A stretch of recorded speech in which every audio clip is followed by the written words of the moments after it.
defining your campaign, and I think we're big believers in research. I think research is very important. I think you want to know where the electorate is.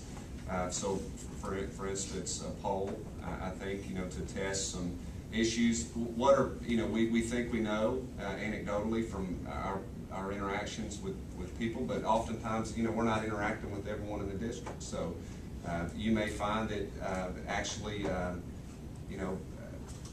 there's an issue that wasn't really on your radar, but it happens to be the most important issue in that community, and you better be prepared to talk about it. So I think research early on is important. I think that will help you not only determine some of the pressure points, but also test some messages. I can tell you right now, from any research that you've looked at over the last several months, it doesn't matter where you're at in the state, jobs and the economy is head and shoulders above everything else. So now that may change in 4 years, 6 years, who knows, but for now, that's it. And so, being able to talk about economic development. And so I think the research piece, and then I think designing a very good, well thought out campaign plan. Whether that means, engaging a consultant or doing it on your own, but having a strategy. And going back to the research, that's going to help you decide who to target. So obviously, fundraising is becoming a bigger and bigger part of our political races. Having the resources to get your message out and reach the right people. But you want to make sure you're talking to the right people. Again, throwing up a TV commercial or a radio ad may not be the most efficient use of your resources. You may be talking to a lot of people that don't vote, or people that aren't going to vote for you. So you may want to have a more, structured approach to how you're doing it, and whether that means a very targeted mail campaign, or getting out in the neighborhoods, walking, certain neighborhoods, pushing your people out to vote. And again, it's very different depending on whether you're looking at a general election or a special election, whether it's a presidential year or a non-presidential year. Those are all things that affect turnout, affect who you're talking to. But I do think, having that plan, a budget, a very, so you know what your mark is and when you need to raise that amount of money.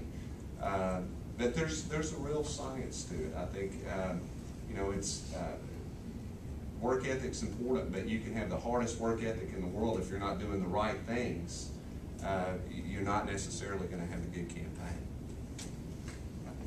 And I would just reemphasize the same points. Whenever I was chairman of our party, we did not fund any candidate that did not have a plan. And some candidates get out there and run and they just say, well, hey, I'm just going to shake hands. That's the only plan I got. I'm going to shake hands and ask, but they really, in their mind, think that is sufficient. And so we want to have a written plan, and you need to have a written plan. And you can, if you've got campaign experience or a good manager, might be able to write your own plan, but you might have to have a consultant to help write that plan. But you've got to have that plan that addresses the timing of when you're going to put your signs out. You should know that in advance. You should know what your budget is. You've got to have a budget, so you know how much money you've got to raise. Who is your team that's going to raise that money? So you got to have your plan. The other thing is, as a candidate, we haven't even talked about this enough. In your measuring yourself as a candidate, can you go out and ask somebody for money? This is important to you.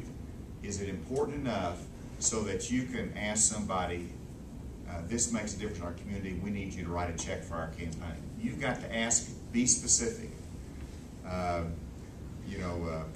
Haley Barber ran for governor of Mississippi, and he asked Dick DeVos, who founded Amway.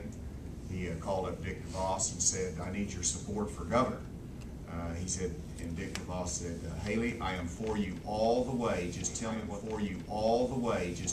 the limits are in Mississippi. And Haley's response was, good news, Dick, there are no limits in Mississippi. Well, he was a prolific fundraiser. But you got to ask. You got to ask for the money. I think that's important too.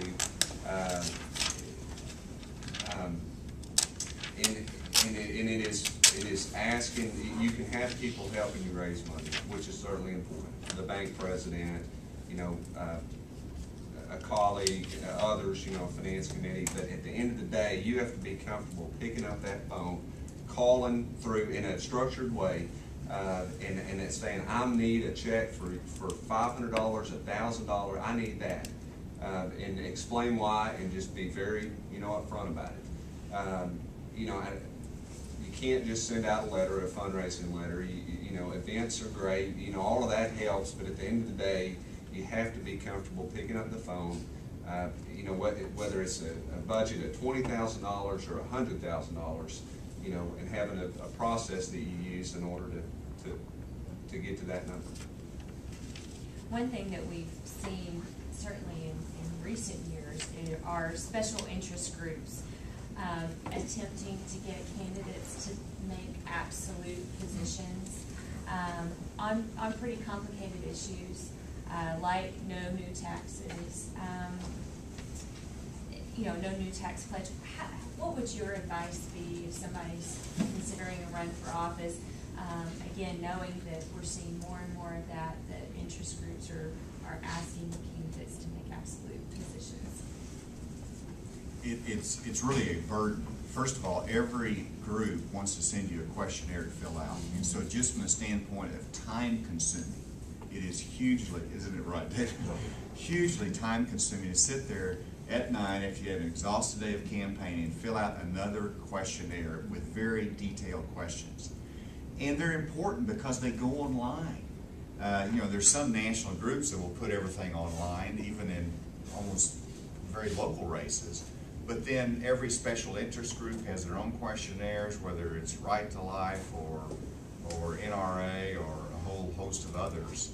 And then, so you got to be careful about them. So you need to have probably someone to help you with those, but also it's you, it's your name, you're going to sign that. Do not delegate that and just expect somebody to do it well. They know you well enough.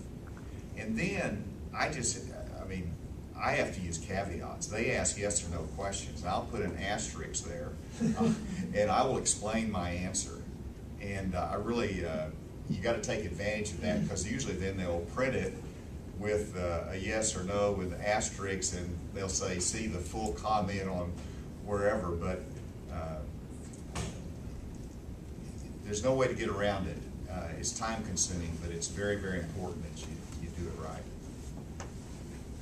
Yeah, I can't add much to that. I think that's exactly right. I think you're going to get that. There's probably going to be more of it going forward. You know, every association interest group wants you on record before you run, so they can remind you about that at the right time after, you know, you're in office. So I think it's part of it. You have to do it. It's certainly time consuming. You know, but I would agree completely with Congressman. Question, you have been talking about time-consuming good advisors. When you start to build your team, what kind of profile you have to look for your team? Because you cannot run the campaign by yourself. Lucas? Sure. I think when you talk about team, are you talking about volunteers or paid staff or a combination of both? Yes. And I think that's different for every candidate. I mean, if you've run before, if you've been involved in politics, you know, you certainly know more about the mechanics. You can probably make your way longer or throughout the process, depending on what office it is. I think one thing that a consultant